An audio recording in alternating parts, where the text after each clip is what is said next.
Ayan, good morning. It's another day. So, may dumating na naman na parcel. Kailangan natin buksan. So, ano to? Ano nga ba itong na-order ko ito? Hindi ko na alam. So, buksan na natin. Huwag nang patagalin to kung ano to.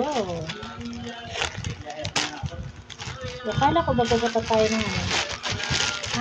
Ito pala yun guys na binili kong dress. So, dress, kailangan kasi natin mag-dress para sa graduation ni Zion. Ayan. Sana magkasya sa akin to guys. Ayan. So, okay naman ang quality from Shein. Kung guys to nabili. Kailangan natin ng medyo light na kulay para hindi naman tayo maging mukhang Bisaya. Charing. Ayan. Para pantay lang sa atin guys ang balot. Na-order ko to. So, ito ay size large ba to? XL. Kasi alam mo naman ang sa Shein. So, medyo maliit ang pagka-sizes niya. So, maganda ang kanyang quality guys. Oh. XL. So, ang laki ko na pala guys, no?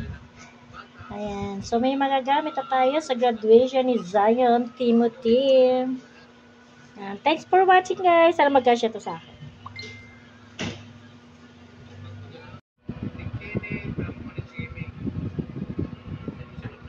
Ayan, sinukat ko na nga guys.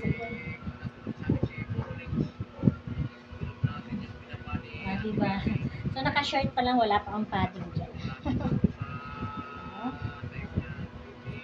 So, maganda naman pala siya.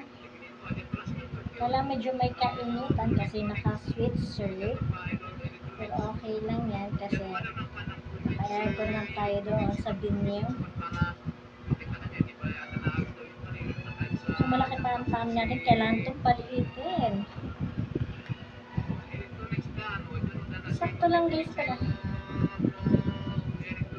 Ayan. So, in-XL ko na siya kasi pag nag-large ako parang kung suman sa ibos ba yun. So, ito okay na ang dapat niya guys. Ang ganda. Love it. Ganda ng kulay niya guys.